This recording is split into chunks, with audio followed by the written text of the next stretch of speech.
and welcome to the Week in Review for the week ending August 18th, 2012. I'm Veena Bharath, inviting you to spend the next half hour with me as we take an in-depth look at the stories that impact our daily lives. In this week's program, an overflow of love and support for the Trinidad and Tobago Olympic team, including the man of the moment, Keyshawn Walcott. Trinidad and Tobago joins India in its independence celebrations. And relief for flood victims in the Western Peninsula with massive cleanup efforts as support is given to persons in affected areas. The Week in Review begins now. Let's take a look.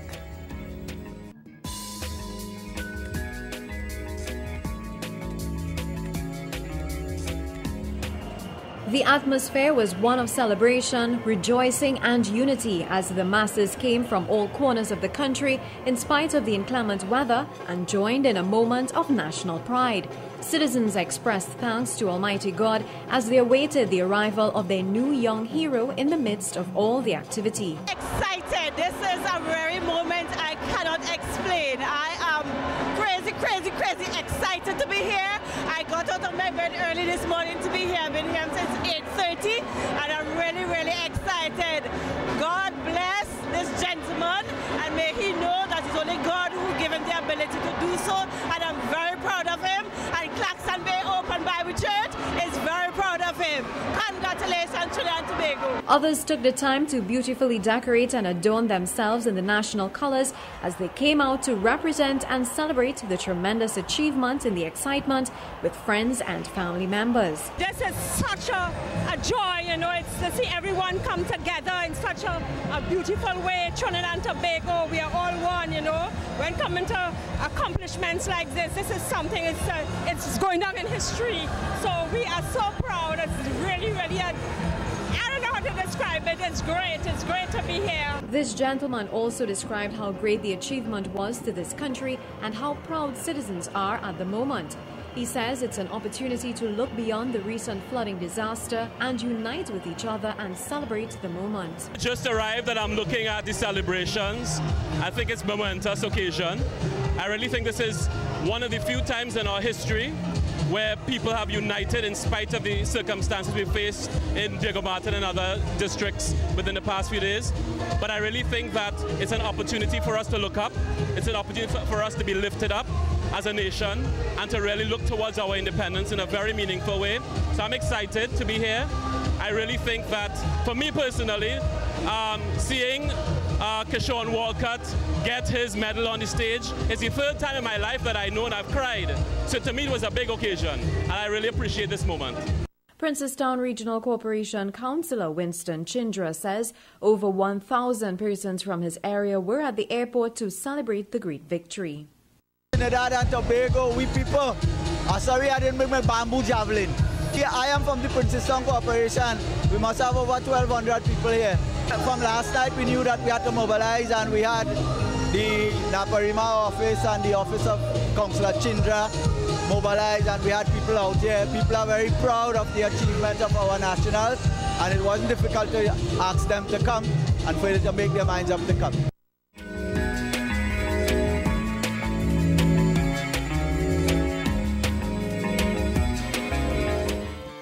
Days after raging floodwaters and landslides destroyed their homes and possessions, residents of Diego Martin and other parts of western Trinidad are hoping for better days to come. Many residents lost everything in the flood: clothes, furniture and appliances, and important national documents. And for the immediate moment, they know only that they need a place to live. News 4 visited parts of the ravaged communities where some semblance of normalcy was beginning to unfold. Slowly but surely, it's a sign of hope. Scores of residents turned up at the Diego Martin Central Community Center at the corner of Wendy Fitzwilliam Boulevard and Diamond Vale, hoping to get a tangible response to their pleas for help. Residents feel traumatized by the twist of events that left many of them homeless and afraid. The appeal for help, safety, and basic needs has not fallen on deaf ears. This follows the establishment of 5 strategic social impact centers. Minister Ramadar Singh says the faster his ministry provides support to all affected, the better things will be. Thus, 4 social impact assessment centres have been set up at a number of locations and will be open from August 24th. Social impact centres will be located at the following venues: the Diego Martin Community Centre, the Point Kumana Community Centre, the La Saiva Community Centre, the Piti Valley Community Centre, and the La Puerta Community Centre. We will also work with the Office of the Member of Parliament for Diego Martin West, because this is about service for all the people of Diego Martin who have been so affected. Minister Ramadar Singh says that parents who may have lost all their children's school books and uniforms for the opening of school in a few weeks' time will also be granted $1,000 per child. We will provide the food security. We will provide the support. We will provide the hampers, the temporary food card, the house building grant, which in emergency is up to $20,000.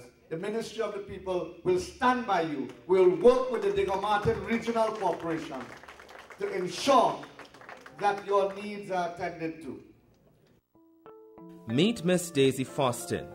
The pensioner says she has been traumatized ever since the horrible ordeal. She tells News 4 the floods were unlike anything she has experienced. I couldn't get out. My husband is a sick man, he's crippled in bed. I couldn't get out. The house had about water up to here. When I come to the window, the water on the outside was right to the window sill. And me and my husband and next lady who lived there with us, I couldn't get out. Miss Faustin lost almost all her belongings with the floods over the weekend. The pensioner's house is on the brink and could topple over any moment. Minister Ramadar Singh says he's doing all in his power to help her. We had sent resources to her, but because the resources are all over the place, we are going to concentrate and be at her home in 2 hours' time. The URP Social Vision and a Mission is going to send down a crew to finish the cleaning of the place. The ministry will give her the $20,000 for the emergency house repair grant. We contact self-help to give more assistance because she said that the back of the house now this morning has caved in. Minister of the People and Social Development, Dr. Glenn Ramadar Singh, says his ministry has been touched by the support seen from the resilient residents, first responders, and the diligent workers in Diego Martin who have been spearheading this relief effort. Minister Ramadar Singh is encouraging citizens to give of their time and become a volunteer with any support agencies that are working alongside the regional corporations in communities across Trinidad and Tobago.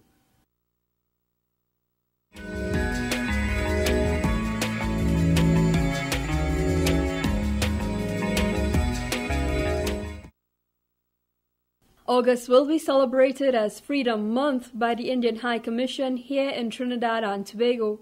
And in commemoration of this, the High Commission will host an art exhibition entitled Freedom to March, Rediscovering Gandhi Through Dandy at the Diwali Nagar site for the rest of the month. Indian High Commissioner Malay Misra says the month of freedom began with Emancipation Day on August 1st and also celebrates both India and Trinidad and Tobago's Independence Days. Speaking at the launch of the Exhibit 3, Malay Misra says focus will be placed on the impact freedom fighter Mahatma Gandhi has had on not only India but the world. The metaphor of Dandi in today's society has to be realized because once you start a civil disobedience movement, it has a momentum of its own. It is not a question of rediscovering Gandhi or bringing Gandhi and judging his relevance to today's society. It is perhaps the question is how prepared are we to accept Gandhi in today's society? And whether the issues of contemporary society beckon an approach which Gandhi has given to us. The exhibit will include 26 pieces of paintings, photography and sculptures celebrating the life and struggles Gandhi faced. Arts and Multiculturalism Minister Dr. Lincoln Douglas notes that Trinidad and Tobago could take a page out of his life and the message he represents. Regardless of race, whatever that is, creed, color, ethnicity, class, or political allegiances. You know, it was Mahatma Gandhi who said that a nation's culture resides in the hearts and in the soul of its people. Too often we think that the artifacts or the shade of our skin or the look of our face is what our culture is. But he knew that our culture is what's inside of us, the way we think, the way we believe, the way we understand the world. In sharing similar sentiments over the life and impact Gandhi has had on all of us, Communications Minister Jamal Mohammed reminds of the power of influence we have at our fingertips today.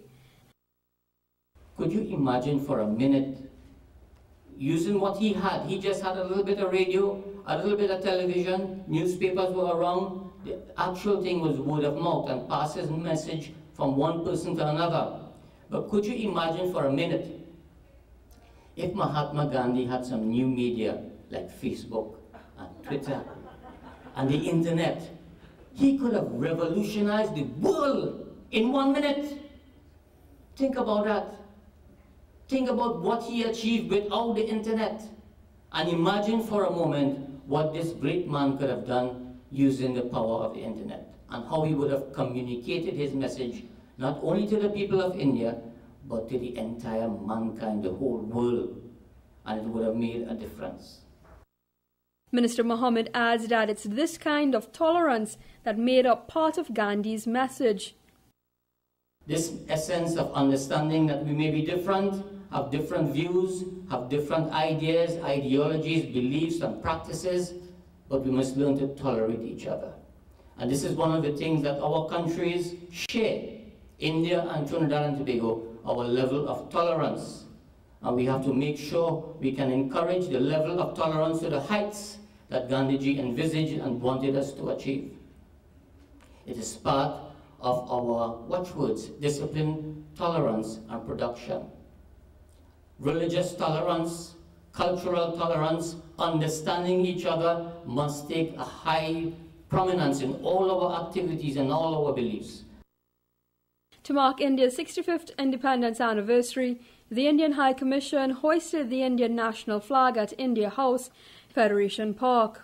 During the month of August, a series of events will be held, including a food festival titled A Taste of India at the Hilton Trinidad from August 16 to 22nd, and a conference at UE entitled Inheritance, Innovation and Continuity, 50 Years of India, Trinidad and Tobago Relations on August 17th and 18th, showcasing the links between both countries.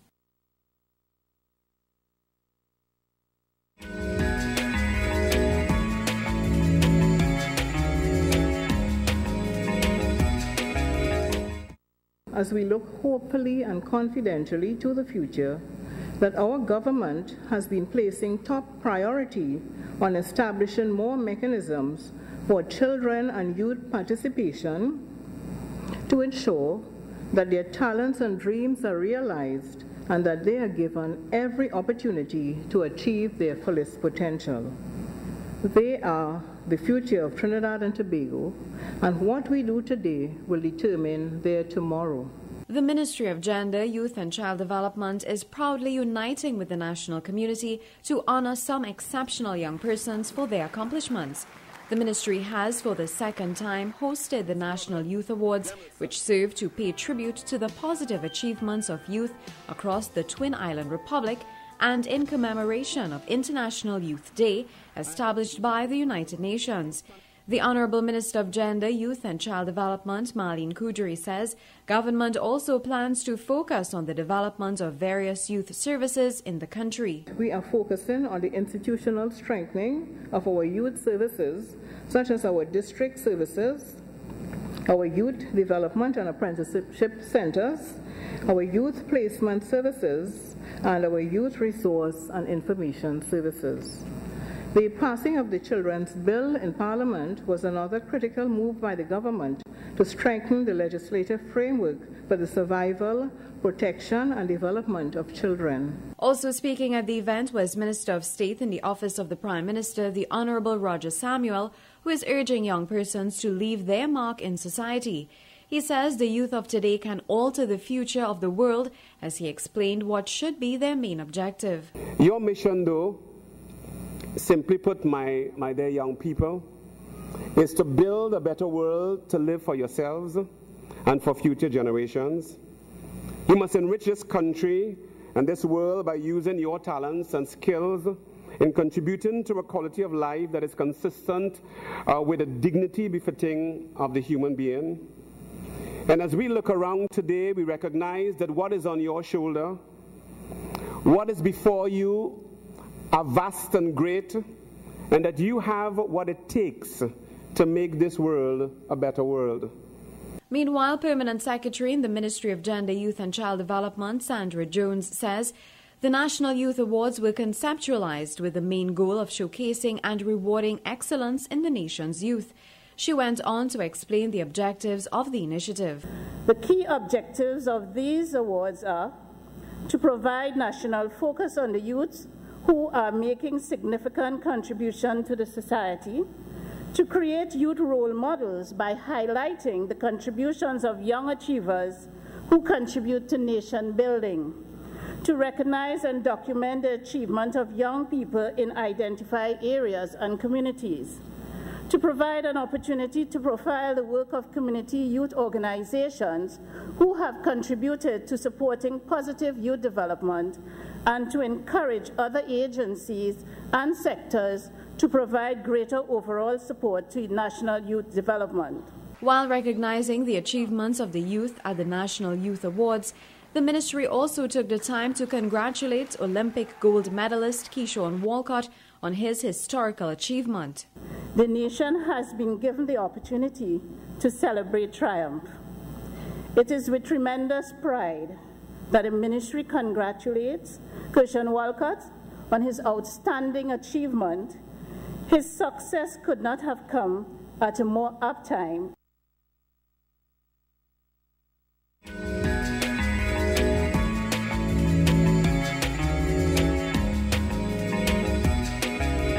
The National Wellness Day is part of the Ministry of Health's ongoing Fight the Fat campaign and its signature event in observation of Trinidad and Tobago's 50th anniversary of independence. Among the various activities on the day's itinerary was a Trini Food Makeover Cookout competition in which members of the public as well as the various regional health authorities competed for more than $35,000 in prizes. The cookout competition focused on promoting healthy cooking recipes and methods. The categories included vegetarian entrees, Indian cuisine, meats, healthy kiddie snacks, one-pot meals, and cutters. Persons at the event also received HIV testing, eye tests, blood pressure testing, and glucose testing. Patrons also took advantage of the aerobic sessions, spin, and Zumba warm-up exercises that were provided at the event. Speaking to the media, Health Minister Dr. the Honourable Fuad Khan says the purpose of the event was to enlighten the public on the many diseases and health problems arising from unhealthy lifestyles. He says two things persons fail to take into consideration when consuming a meal is the amount of oil used in preparing the meal and the amount of harmful ingredients such as MSG, which is mostly found in fast foods. He says medical research proves these two ingredients cause many non-communicable diseases, including cardiovascular and kidney diseases. Minister Khan stresses that too much money is being spent in the national healthcare system on treatment of cardiovascular and kidney diseases as a result of unhealthy living. He warns it would only be a matter of time before the government would not be able to finance healthcare facilities to deal with such diseases. Persons willing to join the ministry's wellness campaign can do so by checking them out on Facebook, keyword TT Fight the Fat.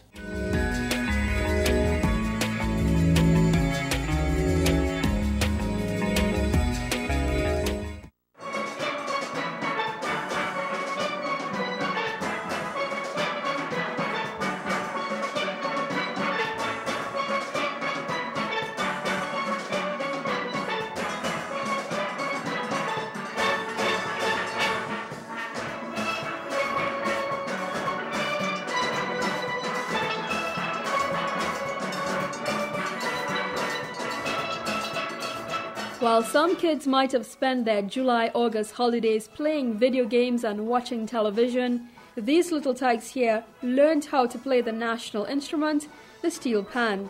Hundreds of children grabbed at the opportunity to learn the instrument as several pan yards within the city of San Fernando and environs opened their gates to the eager youngsters.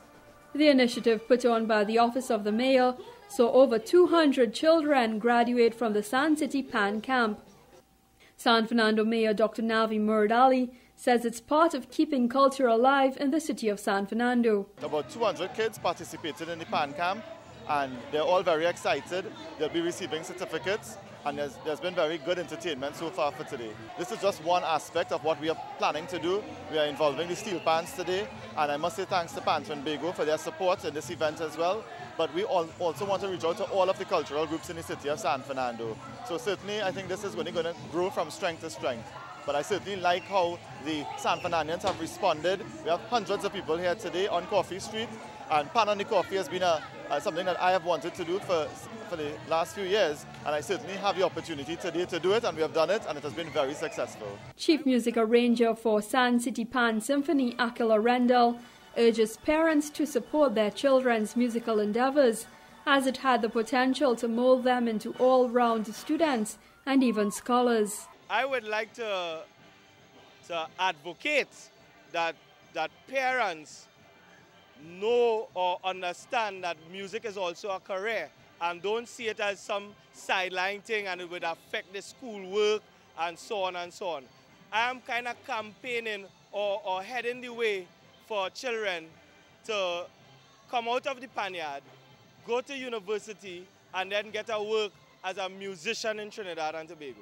Jeremy Divari, PRO of Hatter's Steel Orchestra, adds that the camp can be utilized as an opportunity to further pan music in Trinidad and Tobago, adding that the camp provided exposure to youngsters on musical literacy and the historical significance of the instrument. We started with students from the University of Trinidad and Tobago last year under our last captain, and now we've moved on to UE, and we're trying to keep the standard that pan deserves. This is the fifth in a series. One was missed, but it's been going on since 2006. And we call it the Steel Pan Literacy Music Workshop. And we teach music, we teach pan history, and we also teach pan and pan techniques. And all of that as a holistic thing. This year's camp served as training for youth not only in San Fernando, but its environs as well. Music teacher at the St. Mary's Government Primary School, Audrey De Leon, notes that the camp served as a useful venture in getting children interested in a national instrument. This year we had about 40 children participating. Well, we only have 16 pans, so we sort of double up on the pans. We have like 2 children sharing a pan. They don't ever want to give up the stick. They're very enthusiastic. We try to choose children who live around the St. Mary's so they could walk home and walk to the camp. This year we started our panorama tune, which is Sailing by the Mighty Trini. I'm hoping that my children will get to see who is Mighty Trini. And they learn the verse and the chorus. Well, our introduction and probably the ending, we'll do it during the September-December term. And we are preparing for panorama. Participants in this year's camp ranged in ages 3 to 16. At the end of the day, students were presented with their certificates for their involvement in the camp.